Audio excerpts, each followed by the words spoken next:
This is Bob Oliphant from the Westford Historical Society and Museum, bringing you episode 41 of Season 4 of the Westford Wardsman podcast. The Westford Wardsman newspaper was part of Turner's Public Spirit, a weekly newspaper in Ayer a century ago.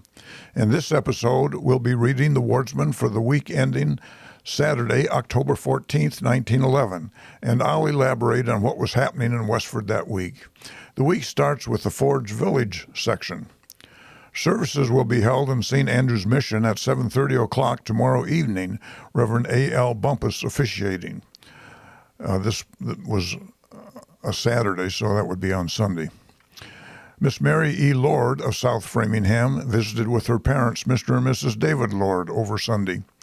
Mr. and Mrs. William Petherick of Leominster were guests of Mr. and Mrs. William Burnett on Sunday. Mrs. Hilda and Edith Normington of Worcester visited friends here during the week. Mr. and Mrs. Conrad Richards are rejoicing over the arrival of a baby girl, Regina L.R. Richards, at their home on Tuesday morning, Sunday, October 8th, 1911. Mr. and Mrs. Harry Holland of Worcester spent Sunday at the home of Mrs. Mary Drake. Mr. and Mrs. Chester Lawrence of Dorchester were guests of Miss Grace Lawrence the early part of the week. Mrs. Ernest Longbotham, née Polly Burnett, and son, William A. of Arlington Heights, were guests at the home of her parents, Mr. and Mrs. William Burnett, over Sunday. The Abbott Worston Company shut down on Wednesday for the remainder of the week for a short holiday. Operations will be resumed on Monday morning at the usual hour. Mrs. James Whigham and little daughter Doris are visiting relatives in Worcester. Mr. and Mrs. John Morton and baby daughter Lillian M. visited at the home of Mr. and Mrs. Fenimore Morton on Sunday. A daughter, Edith Frances Charlton, was born last week, September 29, 1911, to Mr. and Mrs. William Charlton of Groton. Mrs. Charlton was formerly Miss Laura Hindle of this village. Miss Maria May has been confined to her home this week, suffering from blood poisoning in one of her fingers. John Edwards is having his home wired for electricity. Mrs. Charles Blodgett, Mrs. William Blodgett, and Mrs. Chester Blodgett of Groton Ridges visited Thursday at the home of Mr. and Mrs. Joseph Mason of Lowell. The Sunday school children of St. Andrew's Mission are preparing for their concert to be held in the near future in Recreation Hall. Through the kindness of the J.V. Fletcher Library of Westford, books will now be delivered from a special branch library in St. Andrew's Mission. The library will open on Sunday afternoons at 3:30 o'clock and on Sunday evenings at 7:30. Also on Wednesday evenings, Miss Teresa Lowther will have charge. So Forge Village once had its own branch library. Who knew? The next section is the Westford Center section. The Ladies' Missionary Society of the Congregational Church met in the vestry on Wednesday afternoon. Miss Loker, the president, conducted the meeting with a program of interest. Plans for the season's work were discussed and decided upon. A study of missions to India will be carried out. The society has 21 members, and 6 have just been added. A tea was served at the close of the meeting and social hour enjoyed, after which a meeting was held to plan out and appoint committees of the socials for the season. An outline for each month for suppers, socials, etc. was planned, and judging by preceding seasons, will be effectively carried out. At the meeting of the Grange last week, Thursday evening, voting for candidates occupied a part of the evening, followed by a program of music and readings. The stores of J. Herbert Fletcher, now Connelly Insurance on Lincoln Street, and Wright and Fletcher, now Muffins and Main on Main Street, including the post office, will close 3 nights each week, beginning October 12th, Tuesdays, Wednesdays, and Thursdays. They have been closing for some time on Tuesday and Thursday evenings at 7:30, and townspeople having errands at the stores will bear in mind this additional evening of closing. Welcome visitors expected for the weekend at Mrs. Edward Prescott's are Mrs. Charles P. Marshall and daughter Marion, joined by Mr. Marshall on Monday. Reverend Charles Marshall was pastor of the Union Congregational Church on Lincoln Street from 1905 to 1910, so not too long ago. This was 1911. Mrs. Homer M. Seavey is preparing to go next week for a week's stay with Mrs. E.J. Meacham of Holyoke. Mrs. Ida M. Gould will superintend Mrs. Seavey's household during her absence. Mrs. Meacham was formerly Miss Millie Smith, who taught at the old Center Primary here, and one of the pleasant group of teachers who boarded at Mrs. Seavey's. Among the Baldwin apples being harvested by D.W. Wheeler are some measuring 12 1/2 and 12 3/4 inches around. The Unitarian Society are perfecting their arrangements to entertain the Unitarian Conference of Churches in the beautiful old First Parish Meeting House next Thursday with cordial efficiency. At the Ladies Missionary Society on Wednesday, Miss Miranda Luce contributed to the interest of the meeting with a loan exhibit of rare articles gathered in many lands by a sea captain ancestor. She's Miss Miranda Luce is the daughter of Reverend Leonard Luce, who was the first pastor of the Union Congregational Church when it was built in 1928-29. RFD carrier Samuel Balch of Route 2 has been having the customary 15 days vacation allowed by the postal authorities, and Warren Carkin has been taking his place on the route. Miss Edith Carter underwent a successful operation for appendicitis at the Lowell General Hospital on Friday of last week and is making satisfactory convalescence. The next two paragraphs are about Rally Sunday. It was Rally Sunday at the Congregational Church last Sunday, and it proved true to name. There was fully 150 in attendance.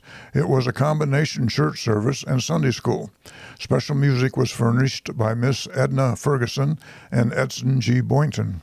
There was an address by Albert McQuestion of Lowell, treasurer of the Lowell District Sunday School Association.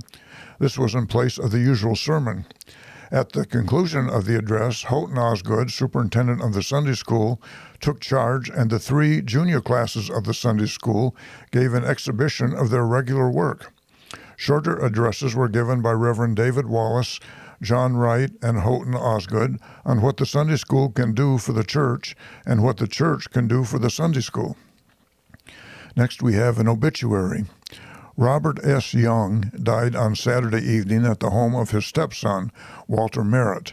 Mr. Young had been in failing health, suffering from chronic enteritis. The deceased was born in Chautauqua Basin, Canada, almost 18 miles from Montreal, May 27, 1838, making him 73 years old his last birthday. Mr. Young learned the printer's trade in early life and came to Lowell as a young man.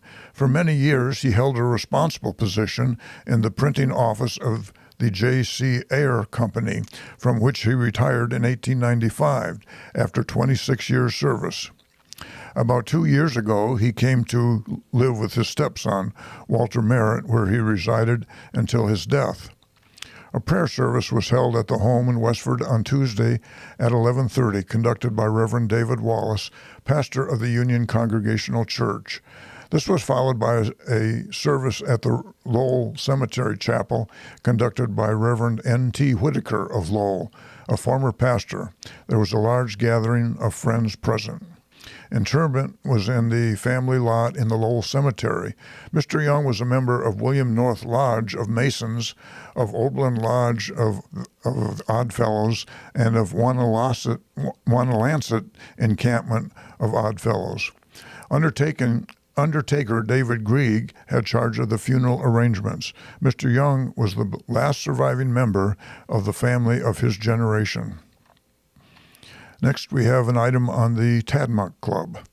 The first meeting of the Tadmuck Club took place on Tuesday afternoon at the vestry of the Unitarian Church. This is the rather large ladies' club in Westford that met in Westford Center. Miss Sarah Loker, who has always been the club's Hardy Choice as president, presided, and in her opening remarks expressed much pleasure that the loyalty to the club's best welfare had so evidently lived over vacation, one manifestation being the large and enthusiastic audience present. Ms. Loker brought to the consideration of the members the making of a change in the Constitution, thereby making the membership limit 100 members instead of 75. Action will be taken on this at the next meeting. There is at present a considerable waiting list. The program for the afternoon was a home afternoon, quote, home afternoon, end quote, and was most attractively carried out by the committee in charge. The vestry was decorated with autumn foliage and flowers, rugs, and pillows. The plan was to make it an afternoon of informality and sociability, balancing some of the more studious programs. The members were invited to bring their work, and there was a roll call interspersed with readings and music.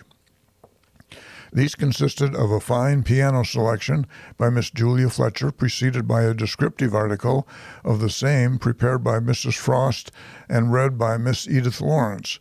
Miss Pauline Wallace and Miss Lillian Sutherland gave a vocal duet. There was a violin solo by Miss Evelyn Hamlin and Miss Daisy Cabell, Cabele, read, quote, Seeing Things at Night, end quote, and Miss Howard Mason of Leominster recited one of Kipling's well-known poems, Lasca, Lasca, both with excellent effect. Seeing Things at Night was written by the American writer Eugene Field, who was best known for his children's poetry. His father was famous for representing the slave Dred Scott before the U.S. Supreme Court in Scott's 1857 suit for his freedom. Lasca was written in 1882 by the English author Frank Dupre, not by Rudyard Kipling as indicated here. His best-known work is the poem about a Mexican girl and her Texas cowboy sweetheart caught in a cattle stampede, a rather unusual subject for an Englishman. The roll call consisted of responses of household hints, items of local interest of an earlier date, etc., and was entered into with an excellent spirit. At the close of this, the folding doors into the smaller parlor were drawn, displaying a pretty tea table trimmed with autumn leaves and lighted with candles with red shades. Mrs. Winthrop Wheeler and Mrs. John Fletcher presided over the teacups, and a group of young maidens acted as waitresses. Those in charge of the most successful afternoon were Miss Marion Sweat, Miss Edith Foster, Mrs. Cyril Blaney, and Miss Winifred Burnham. Next we come to Sam Taylor's About Town section. The proceeds of the cavalry dinner, $105, has been given to the Unitarian Society by the men of the society who contributed the dinner. The H.E. Fletcher Company are contractors for an arch bridge at North Conway, New Hampshire, for the Boston and Maine Railroad. Peter George is foreman, and Frank McGlinchey, Archie Bell, and William Clements are assistant laborers. They report snow and cold weather in the White Mountain region. The bridge will be completed about November 15th, when the workmen can go south as far as Massachusetts. Alexander Ferguson, who has been living in the Hamlet Cottage at Brookside, has moved to Lowell. Also, among their other movables, George E. Prescott has moved from the John Decatur House back to Lowell. The next meeting of the Board of Registrars will be held at Moore's Mill at Brookside next Friday from 7:45 to 8:45. This is the unregistered voters' chance at Brookside and vicinity to obtain the legal equipment for the state election. Mrs. Edwin E. Haywood of Arlington has been visiting her old home and neighbors in Westford during the week, returning to Arlington on Thursday. At the annual meeting of Middlesex North Agricultural Society, held at Lowell on Tuesday, George Troll, I think it's spelled T-R-O-L-L here, but I think it's probably Troll, T-R-U-L-L, of Tewksbury, was elected president. Howard Foster of Tewksbury Committee on Institutes Honorable Herbert E. Fletcher and Samuel L. Taylor, trustees for Westford. Some ripe raspberries were picked on Francis Hill on Monday by the writer, as Sam Taylor, who was one of the many trustees of the Hill. He loved the strawberries. The next section is entitled Conference. The North Middlesex Conference of Unitarian and Other Christian Churches will hold the autumn conference with the First Parish Church Westford Thursday, October 19th, it being the 91st session. The following program has been arranged for the morning session. 10 o'clock, hymn and prayer, 10:15, reading of the minutes, new business, 10:30, the Men and Religion Movement, a talk by Reverend Albert Lazenby of Lynn, 11:10 discussion, 12 devotional service conducted by Reverend Oliver Fairfield of Littleton, 12:30 dinner, which will be served by the ladies of the parish to persons attending the conference. Afternoon services, 1:30, music and singing, 1:45, roll call of churches, committee reports, election of officers, 2:15, quote, The New Spirit in Religion, a talk given by Reverend Abraham N. Rybany of Boston, minister of the Church of the Disciples. Mr. Rybany being a Syrian and recently came to the Unitarian denomination. 3, discussion. 4, benediction and adjournment.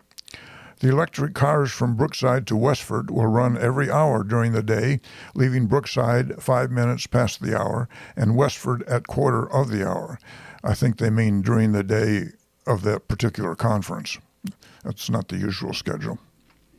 The Old Parish Church, Reverend Benjamin H. Bailey, minister, has had a venerable career, having been organized in 1727. Its gilded dome has weathered all storms and still points towards, quote, the way, the truth, and the life, which is a quote taken from John 14, verse 6. The Old First Parish welcomes its friends to this conference for truth and righteousness. The next and last paragraph is entitled Barn Dance. The annual barn dance of the Westford Athletic Club was held at the Town Hall last week, Friday evening. The rain reduced the attendance but did not affect the quality, which was well versed in foot lore and the art of barn dress and manners. Not all represented the real barn dance style, but those who did were conspicuously and pleasingly noticeable. Other attractive features were 2 artificial game birds securely crated on the center of the stage with the uniforms of Shirley and Townsend across the breast, while on top of the coop another bird arrayed in the Westford uniform was perched. The teams representing these towns were beaten in a series of 3 successive years. The hall decoration added greatly to the farm barn dance and were the contrivance of Elliot Humiston, aided by Miss May Balch, who made and contributed the game birds to the decorations. Those are the 2 most noted decoration people for dinners and meetings like this in the town. The well-known Hibbard Orchestra of Lowell, who was all music, kept everybody lively, keeping up with the music. Miss Bertha Norris was awarded first prize for best costume. That's the news in Westford for the week ending October 14th, 1911. Thank you for listening, and thanks to Nick Woodbury of Westford CAT for providing technical support. You can find transcriptions and podcasts from the Wardsman at our website at museum.westford.org or visit the Historical Society's Facebook page for more Westford news from days gone by. This is Bob Oliphant, and I hope you will join us for next week's Westford Wardsman podcast. Thank you.